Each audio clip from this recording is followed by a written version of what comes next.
নমস্কার, আপনারা দেখছেন হট সিটে হট টক ট্রাইট্রি বাংলায়। আপনাদের সঙ্গে আমি শান্তনু। হট সিটে হট টক মানে আপনারা জানেন প্রতি সপ্তাহে আপনারা অনুষ্ঠান দেখেন সোমবার, বুধবার এবং শুক্রবার।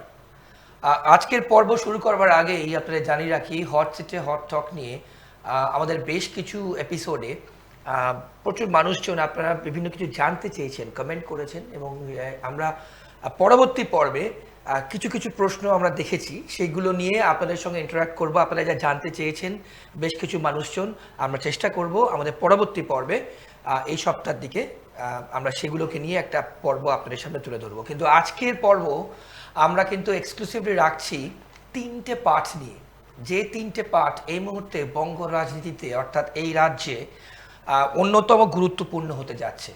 প্রথম আমরা যেটা মনে করছি আজকের পর্বে যেটা আমরা রাখছি সেটা হচ্ছে রাজ্যপাল যেখানে যেখানে এই দাঙ্গা হয়েছে, যেখানে যেখানে এই ওয়াকফ আইনের প্রতিবাদে অশান্তি হয়েছে, সেইখানেই কিন্তু রাজ্যপাল গেছেন। মুখ্যমন্ত্রী বারণ করেছিলেন, নিষেধ করেছিলেন যে সেখানে ঘর ছাড়ারা ঘরে ফিরছেন, একটু কনফিডেন্স বিল্ড আপ হোক তারপর যান। কিন্তু রাজ্যপাল শোনেননি, তিনি কিন্তু গেছেন। জাফরাবাদ গেছেন, শামশেরগঞ্জ গেছেন, মালদা, মুর্শিদাবাদ যেখানে যেখানে হয়েছে, সেখানকার মহিলারা রাজ্যপালের সামনে যা যা বলেছেন, তারা বলছেন লক্ষ্মীর ভাণ্ডার আমাদের দরকার নেই, কিন্তু আমরা নিস্তার চাই। আমরা এই যা হয়েছে আমাদের সব চলে গেছে, আমাদের ঘর চলে গেছে। সত্যি কথা ভাবুন তো, যদি আপনাদের ঘর চলে যায়, আপনাদের সব কিছু চলে যায়, আপনারা পথে নামেন এবং হুঁশিয়ারি দেওয়া হয় বিএসএফ চলে গেলে আপনাদেরকে মারবো, আপনাদের মানসিক অবস্থা কি হয়? তাহলে এই যে মহিলারা লক্ষ্মীর ভাণ্ডারকে বলছেন আমরা চাই না, তাহলে কি কোথাও হিন্দু মহিলাদের তৃণমূলের ভোট ব্যাংক ঘুরছে? মানে তৃণমূলের ভোট ব্যাংক মহিলারা কিন্তু একটা খুব বড় অংশ থাকবে অটুট, প্রথম। দ্বিতীয় আমরা রাখছি, গতকালকেই আপনারা বামফ্রন্টের ব্রিগেড দেখেছেন, প্রচুর মানুষজন ব্রিগেডে গেছেন, বিভিন্ন মানুষজন গেছেন। বামফ্রন্ট নেতারা হুমকি দিচ্ছেন, তারা বলছেন এই যে মানুষজন দেখছেন, শূন্য থেকে কি এক হবে বামফ্রন্ট? আমাদের পরবর্তী অর্থাৎ সেকেন্ড টপিক থাকবে। থার্ড টপিক আমরা রাখছি, এই মুহূর্তে দাঁড়িয়ে যখন আমরা অনুষ্ঠান শ্যুট করছি, এসএসসি ভবন সল্টলেকে, এসএসসি ভবনের সামনে কিন্তু আবার চাকরি হারা যারা তারা এবং অশিক্ষক কর্মী গ্রুপ সি গ্রুপ ডি তারা একসঙ্গে কিন্তু আবার অভিযান করছেন। তাদের কি দাবি? আজ 21 তারিখ, রাজ্য সরকার বলেছে আজকেই যোগ্য অযোগ্য এই তালিকাটা, যোগ্য তালিকা কিন্তু আপলোড করা হবে, এসএসসি আপলোড করবে, সন্ধ্যের মধ্যে নাকি আপলোড করবে। যদি সত্যি কি তারা করবে, এর দাবিতে কিন্তু পথে, বুঝতেই পাচ্ছেন তিনটে জ্বলন্ত টপিক আজকে আমাদের পর্ব, দেখতেই হবে কিন্তু আপনাদের। এবং কমেন্ট তার সঙ্গে যা আপনারা জিজ্ঞেস করেন, আমরা ডেফিনেটলি অন্য একটি পর্বে আপনাদের যতটা সম্ভব উত্তর দেবো। অর্কবাবু সরকার আমার পাশে বসে আছেন, যাকে আপনারা অনেক প্রশ্ন করেন। অর্কদা, আপনাকে হটটকে আজকের পর্বে স্বাগত। প্রথমে অর্কদা, যেটা আমরা আপনাকে জিজ্ঞেস করবো, এই যে রাজ্যপাল গেলেন, তাকে মুর্শিদাবাদ এবং যে সমস্ত বিধ্বস্ত জায়গায় গেছেন, অশান্তি যেখানে হয়েছে, সেখানে মহিলারা ঘিরে ধরে তাকে যা যা বলেছেন, অর্কদা কিভাবে আপনি ব্যাখ্যা করবেন? না, রাজ্যপাল গিয়েছিলেন, উনি অনেক জায়গাতেই যান, কাজের কাজ কিছু হয় না, বলেন তো it's time for an action, কোনো অ্যাকশনে নেওয়া হয় না। তো উনি অসুস্থ হয়েছেন, ওনার দ্রুত আরোগ্য কামনা করি। এই রাজ্যপাল যা বলেন তা করেন না, যা করেন তা বলেন না। বেশ বেশ। পশ্চিমবঙ্গে অনেক রাজ্যপাল এসছেন, এই ভদ্রলোককে আমার ব্যক্তিগতভাবে মনে হয় উনি নিজের আসল স্বরূপটা ওই চশমার আড়ালে লুকিয়ে রেখেছেন, তাই ওনাকে বোঝা ভীষণ মুশকিল। ওই যে বললাম, উনি যা বলেন তা করেন না, যা করেন তা বলেন না। এর থেকে স্পষ্ট রাজ্যপাল সম্পর্কে আমার অন্তত ব্যক্তিগত এইটাই মূল্যায়ন। অন্যরা কিভাবে নেবেন আমি জানি না, এটাই আমি ওনার অনেক দেখছি তো অনেক রকম। উনি মধ্যরাতে it's time for an action, SSC বলে চিৎকার করেছিলেন পঞ্চায়েত নির্বাচনের আগে, কিচ্ছু হয়নি। কন্ট্রোল রুম খুলেছিলেন, রাজভবনে আশ্রয় দিয়েছিলেন, ভাঙড়ে গিয়েছিলেন, কোথাও কিচ্ছু করতে পারেননি উনি। সেই জন্য বললাম ওনার কথা এবং কাজের মধ্যে আসমান জমিন ফারাক। বেশ। ওই কালো চশমার আড়ালে তিনি ওনার প্রকৃত স্বরূপটাকে বোধহয় লুকিয়ে রাখেন। অর্কদা আমি একটু থামাই আপনাকে। আপনাদের প্রথমেই আমি দেখাবো যেটা আমরা বলছিলাম, যেটা নিয়ে অর্কদা বলছিলেন, এরপর আমরা বিশ্লেষণে আসবো। রাজ্যপাল গেছেন, সেখানে তিনি ঠিক কি বলেছেন, একটা পার্ট, অনেক কিছু তিনি বলেছেন, একটা পার্ট তিনি কি একটা অংশ কি বলেছেন, এবং তাকে নিয়ে মানুষজন ঠিক কি করেছেন সেখানে দেখুন।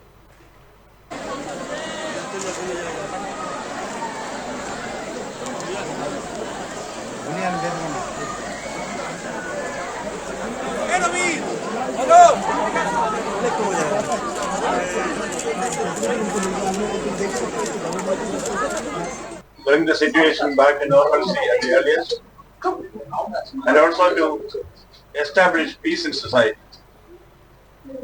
I will listen to the grievances of those who are in the camps here, understand their sentiments, feelings, their needs, then we take proactive action, redress their grievances at the earliest.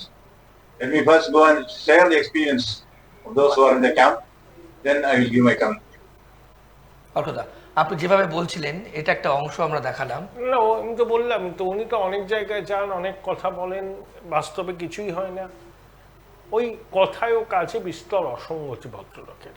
তা আমার মনে হয় যে ভদ্রলোক রাজ্যপাল পদের যে গরিমা, সেই গরিমাকেও অনেক সময় প্রশ্নচিহ্নের মুখে ফেলেছেন।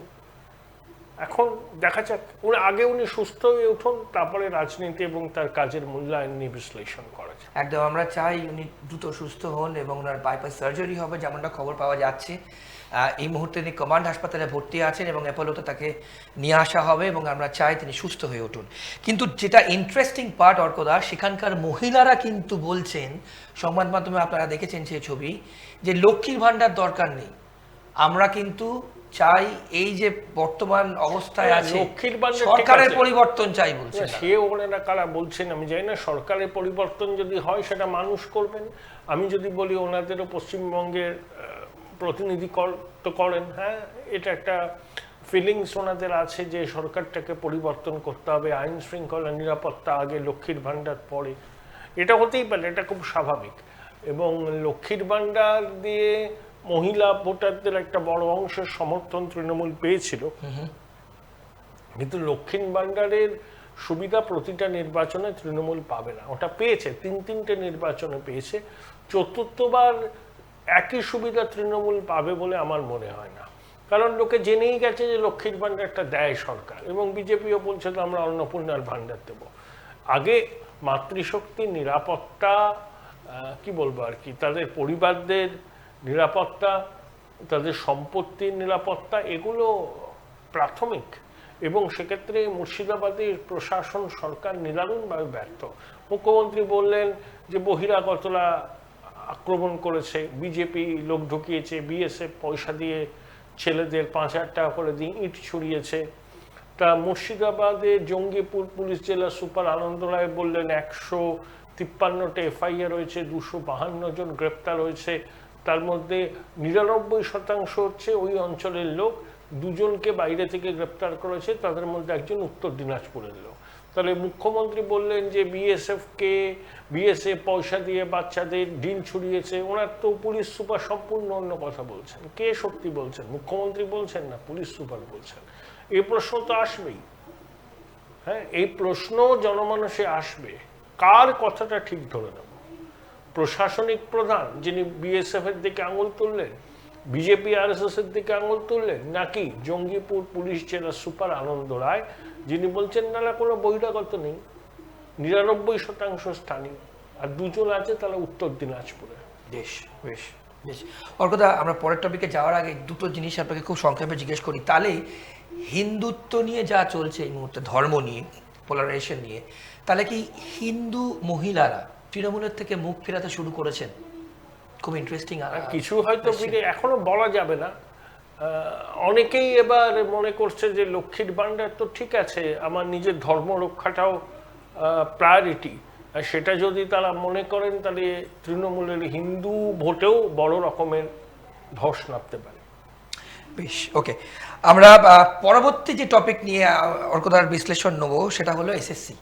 এসএসসিতে কিন্তু এসএসসি ভবনে কিন্তু এখন এই মুহূর্তে দাঁড়িয়ে যখন আমরা অনুষ্ঠান করছি, আবারও বলছি, তুলকালাম অবস্থা চলছে। সেখানে কিন্তু ইতিমধ্যেই আবার অবস্থানে বসেছেন সেখানে যারা চাকরি চলে গেছে তাদের, এবং যারা অশিক্ষা করে গ্রুপ সি গ্রুপ ডি তারা।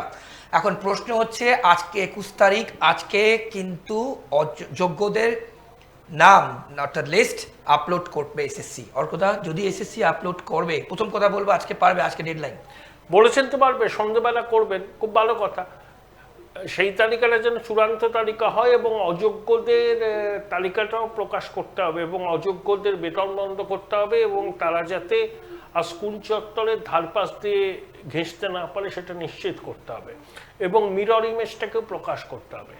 এসএসসি হচ্ছে ঠগের বাড়ির বোধ, শেষ পর্যন্ত না আচারে বিশ্বাস নেই, আবার কোনো রকম ফন্দি পিকেট করে আবার প্রসেসটাকে রিলে করে দিতে পারে। কারণ এসএসসি, মধ্যশিক্ষা পর্ষদ, শিক্ষা দপ্তর এদের সম্মিলিত যোগসাজশেই দুর্নীতিটা করেছে, 17 রকম দুর্নীতি ঘটেছে। এখন শাক দিয়ে মাছ ঢাকার চেষ্টা দীর্ঘদিন এসএসসি করছে, দুর্নীতি হয়েছে জেনেও দুর্নীতি ঢাকার চেষ্টা করেছে। এখন রাতারাতি এসএসসি দস্যু রত্নাকর থেকে বাল্মীকি হয়ে গেছে বলে আমি তো অন্তত মানতে রাজি নই। দেখা যাক না যে তালিকা ওরা প্রকাশ করবে, সেই তালিকা সবাই অ্যাকসেপ্ট করবে কিনা, নাকি আবার সেই তালিকা নিয়েও যোগ্য চাকরিহারাদের মনে প্রশ্ন আসবে। এগুলো অনেক কিছু দেখার আছে। রাতারাতি এই সমস্যার সমাধান হবে না। এসএসসি নিজে যেভাবে বিষয়টাকে গুলিয়ে দিয়েছে, এখন সমাধান সূত্র বের করতে তারা হিমশিম খাচ্ছে। কিন্তু ওর কথা প্রশ্ন হচ্ছে যে এতদিন তাহলে কেন এই ডিফারেন্সিয়েট করা যায়নি? সুপ্রিম কোর্ট, হাই কোর্ট, কোথাও তো প্রডিউস করা যায়নি, তাহলে এখন কি করে all of a sudden? Produce করেছিল, সিবিআই এর দেওয়া তথ্যকে প্রডিউস করেছিল। যখন আদালত জানতে চেয়েছে যে এটাই কি প্রকৃত অযোগ্যদের তালিকা, তখন এসএসসি বলতে পারেনি যে এই তালিকাটাই চূড়ান্ত, তাদের মতে আরো অযোগ্য থাকতে পারে। বেশ, সেটা তারা বলতে পারছে না, তাহলে ওরা কখনোই চূড়ান্ত তালিকা নয়। তাহলে আজকে যেটা বার করতে, ওই সিবিআই যে তালিকাটা দিয়েছিল সেই তালিকাটাই বার করবে, আর এসএসসি নতুন কিছু করবে না। এরপর পরবর্তী কি হতে পারে? যদি যদি আমরা ধরেও নিই আজকে আপলোড হয়, তারপর প্রথমে দেখতে হবে যে তালিকাটা এসএসসি আপলোড করছে, যোগ্য চাকরিহারারা সেই তালিকায় সন্তুষ্ট কিনা। যদি তারা সন্তুষ্ট হন তাহলে তারা কাল থেকে স্কুলে যাবেন, বেশ 31শে ডিসেম্বর পর্যন্ত যাবেন। আর যদি তারা সন্তুষ্ট না হন, পরবর্তী আন্দোলনের কর্মসূচি নেবেন। এখন কিচ্ছু বলা যাচ্ছে না, মানে এসএসসির প্রতি ন্যূনতম বিশ্বাস কারণ নেই। ওরা কি তালিকা প্রকাশ করবে, কি আপলোড করবে, কি যোগ্য কি অযোগ্য, সম্পূর্ণ বিষয়টাকে ওরা ঘেঁটে দিয়েছে, দুর্নীতির সঙ্গে সহযোগিতা করেছে এবং দুর্নীতি হচ্ছে জেনেও চুপচাপ চোখ বন্ধ করে থেকেছে। 17 রকম দুর্নীতি হয়েছে এই নিয়োগে এবং এসএসসি তার অন্যতম কুশীলব। তাই রাতারাতি এসএসসি সবকিছু ঠিক করে বার করে দেবে বলে আমি বিশ্বাস করতে পারি। ওকে, বেশ, আমরা আমাদের সেদিকে নজর থাকবে। হট সিটে হট টকের আজকের পর্বে পরবর্তী হট টপিক অর্কদা সেটা হলো বামফ্রন্টের ব্রিগেড। আপনারা দেখেছেন সেই ছবি, বিভিন্ন চ্যানেলে দেখেছেন, ফ্রি বাংলাতেও দেখেছেন, প্রচুর মানুষজন কিন্তু গেছিলেন এবং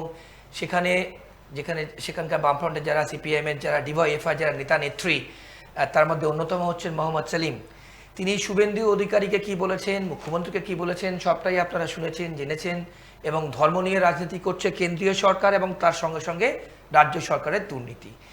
এবং এর উত্তরে শুভেন্দু অধিকারী মোহাম্মদ সেলিমকে বলছেন মমতা ব্যানার্জি মুখ্যমন্ত্রী দালাল, এবং তার সঙ্গে বলছেন যে মাসে মাসে টাকা দেয়, অর্থাৎ মোহাম্মদ সেলিমকে মুখ্যমন্ত্রী টাকা দেয়। ওর কথা, যাহা সিপিএম তাহাই তৃণমূল,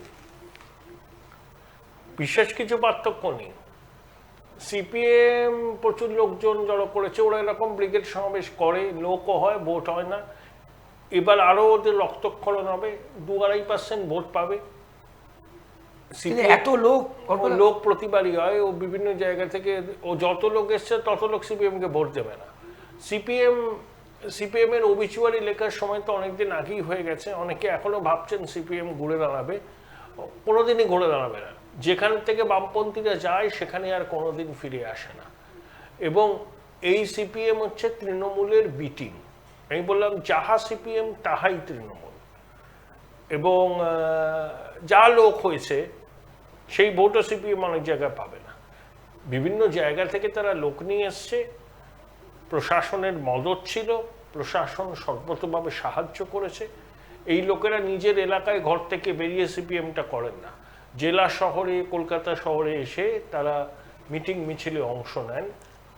বামপন্থীদের ওই একই বুলি মানুষ আর কাহা তক শুনবে যে এটা রুটি রুজির সওয়াল।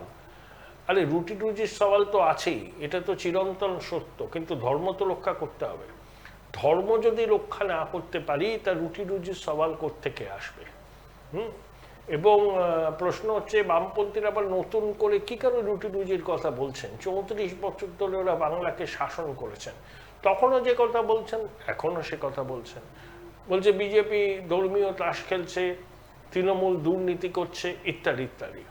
শুনুন, বামপন্থীরা কি আর বলবো, মোহাম্মদ সেলিম সিনিয়র লিডার, উনি পার্টির রাজ্য সম্পাদক, উনি যখন কলকাতার কেন্দ্র থেকে লড়েন হিন্দু অধ্যুষিত অঞ্চলে লেখেন এই কমরেড সেলিম, আর যেই সংখ্যালঘু অধ্যুষিত অঞ্চলে যান লেখেন মোহাম্মদ সেলিম। আচ্ছা, ওনাদের ধর্মনিরপেক্ষতাটা কতটা মেকি তার প্রমাণ মোহাম্মদ সেলিমকে নির্বাচনে প্রতিদ্বন্দ্বিতা করতে মুর্শিদাবাদ যেতে হয়। কেন? ওখানে মুসলমানরা সংখ্যাগরিষ্ঠ। কেন ওখানে নতুন প্রজন্মের কাউকে প্রার্থী করা গেল না? ওখানে মীনাক্ষীকে প্রার্থী করা গেল না? ওখানে শতরূপের মতো কোনো ছেলেকে প্রার্থী করা গেল না? করবেন না।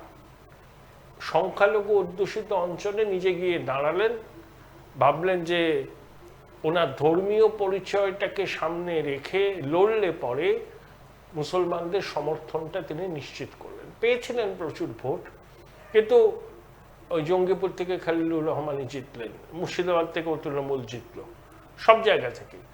আসলে প্রশ্নটা নতুন কিছু বলতে না পারলে, নতুন কিছু করতে না পারলে সম্ভব না। বামপন্থীরা অতীতেও সুযোগ পেয়েছিলেন কেন্দ্রীয় সরকারের যোগদানে।